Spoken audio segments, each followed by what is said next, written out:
Hey everybody, this is Eric Dorward with the Spartan Rocketry Club starting a new build today. We are going to I found a bunch of these Screamin Mimis stuck in storage somewhere. This is an old vintage Estes rocket from some time ago. Copyright says 2002, so it's fairly dated, but it's still a fun build. And the most important part about this is that we are going to be flying off of, it doesn't get too high, but the reason is because of the size of engine it uses. This uses a 24 millimeter engine mount, so it can fly 24 millimeter motors. Smaller kind, unfortunately. This won't take an E, but it will take a C11 and a D12. So that is something to be looking forward to, and it meets one of our flight criteria for launching a D rocket. So anyway, this is the plan. Off it goes. We're going to be building slightly out of order according to the instructions, but by and large, we'll follow them pretty closely. The first step is we need to build the engine mount. This is the main engine mount tube right here. We need to do a little bit of measuring before we actually put anything together. So we need to make sure that we have all the tools for that, which would mainly be a pencil, and eventually I'm going to need a door jamb, but not for this one. So let's measure. Now, according to the instructions, we need to make marks in a couple different places. I'm just going to put my finger in the tube to hold it and hold my ruler up against it. And I need to make a mark at 1/2 inch, so that's right here. I need to make another one at 1 3/4, which would be right here. And I need to make one final one a 1/4 inch from the end, which would be right here. Actually, now that I'm reading it, it actually says I need to make it 1 3/4 from the other end. Well, that's annoying. So, yeah, helps to actually read the instructions carefully. 1 3/4 from the business end of the tube would actually be right here. Truthfully, this part doesn't matter terribly. Let's get rid of that one. Basically, what we're going to be doing is we're going to be building this out. These two rings are going to go on the edges here, and then there's a tube that kind of goes in between and holds the engine hook, which is right here, in place. This is our motor block. So we've got everything cut, or sorry, now we've got everything measured. Now it's time to actually cut. Here's my knife. We are going to be cutting this one that's a 1/4 inch from the end. We want to put a little slit in it so we can get the engine hook in it. So all I'm going to do is just put my knife here, press gently, and that's probably more than enough, but I'm going to put the engine hook in just to make sure it'll fit. It actually needs to be a little bit bigger. There we go. That's more than enough. In goes the engine hook. There we go. And that looks fine. I'm just going to leave that on there temporarily because don't really need to worry about that too much. The instructions say we're going to glue it in place.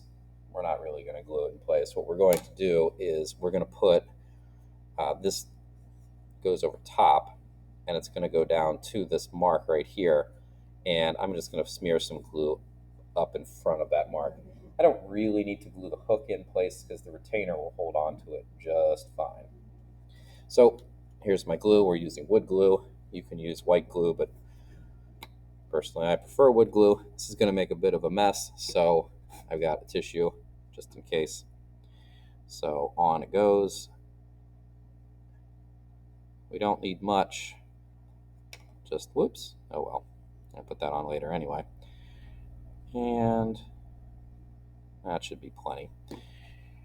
So on this thing goes, and we want to kind of smear it around, and that looks just about right. And I've got it lined up with my 1 3/4 inch mark, which is right there.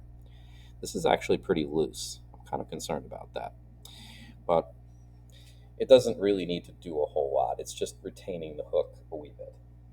Now, next step, we need to put on the rings. Now, ideally, we would use our knife to punch these out, but truthfully, we don't need to. It's just cardstock, so we can just punch the parts out that we don't need. So there's the first ring, punching out the second one, And there we have it. Now, if you do this by hand, you're going to get extra burrs. But truthfully, that's not really a big deal. Now, what do we need to do? Well, this part that has the little notch in it is going to go over the hook. So it's going to go like this. And it's going to line up with the 1/2 inch mark that I drew. So it should be right about there.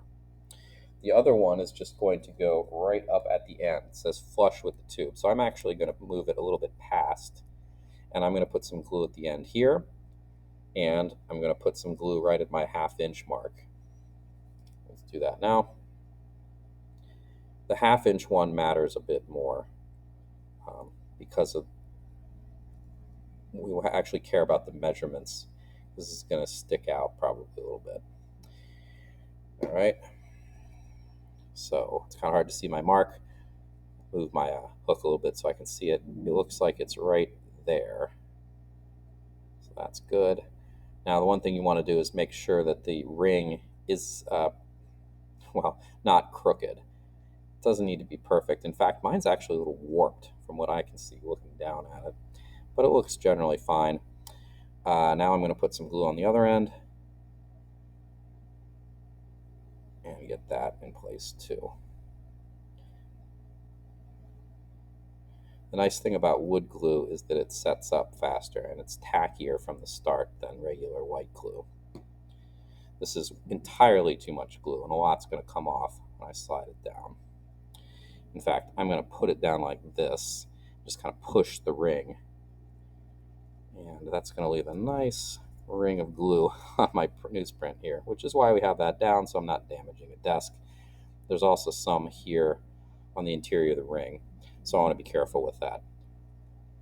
Just to make sure my rings are pretty much in the right place, again, kind of looking at them to make sure that they're parallel with each other. This one looks like I bumped it a bit in the process. That looks better. If these things are too crooked, they're not going to fit flush inside of the body tube, and that'll be a problem. So we want them as perpendicular as possible. The last thing we need to do is I didn't put the engine block in, which is this green thing. That's actually a pretty easy step. It goes just inside the hook. So I'm going to put some glue on the interior of the tube. This is a great place if you have a wooden dowel to be using that, but I haven't cut mine yet, so I don't have one. This goes inside. Again, push down. There we go. And it should fit up flush next to the hook, which it has. It's probably hard to see, but it has.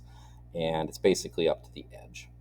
That's the engine block to make sure the engine doesn't go flying out the rocket when we actually launch it. And yeah, this middle part is not very flush. It's actually seems like it's a little too big for the mount, but the glue is set and it doesn't really serve a structural purpose, so that'll be fine. So there's my complete motor mount. I'm going to get this out of the way and let it dry for the time being. And there it goes. Now, the next thing we need to do is deal with the fins. Previously, we have been doing either paper fins or plastic fins, but this is the first time I'm doing a video where we have wood fins. That means we actually have to sand them and get them to look nice. They're made out of balsa. Sometimes you'll get fins that are made out of basswood, it's also very nice. It's a little heavier, but it's also quite strong, and it has less veining in it, so less of the grain. It's a nice wood. But balsa is very strong considering how light it is. So this is actually a very interesting plant, which you could look up on the internet and learn all about it. My understanding is people actually eat this stuff in some parts of the world. Anyway, the fins are all in here. They're two separate sheets. Before we actually do anything with them, we want to sand them, give them a nice first coat sanding. So since I've got glue on this sheet, I'm going to fold it over. Oh, we got comics. That's fun. Now, I'm not going to bore you with watching me sand all this stuff, but the basic gist is I have a sanding block here. This is your best tool, but if you just have a piece of sandpaper, that'll work as well. Either way, we're going to start, and I'm going to sand in circles. Sanding in circles gets the dust out of the way, probably the best, and if you kind of go nuts in one particular part, just sanding up and down like this, it might be noticeable. But anyway, so I'm just going to sand in big circles, and some of this will come off. I'm not looking for perfection here. All I'm looking for is to smooth this up and get rid of any really obviously nasty parts, which you can just do by feeling it. It is not going to be perfectly smooth, regardless of what you do. No matter how long I'm sitting here, I am not going to get this perfectly smooth. Also, every once in a while, you should probably stop, blow off the dust, because the dust gets into the grain and kind of stops you from really sanding as well as you could. Now, just feeling this, it's pretty good. There's some really rough spots over here on this part of the fin I want to make sure I get. But these two parts are good enough for now. Near the end of the project, we're going to sand them again, and we're actually going to use a bunch of different wood fills and things like that in order to get as much of the grain out. If you just slap the wood fins right on the rocket before you painted and didn't do any kind of prep work, you would see very sizable deep grooves, which is, it doesn't look good for one thing, but the larger problem, at least for us, is the smoother the fin is, the less drag there is, and the less drag means the better altitude.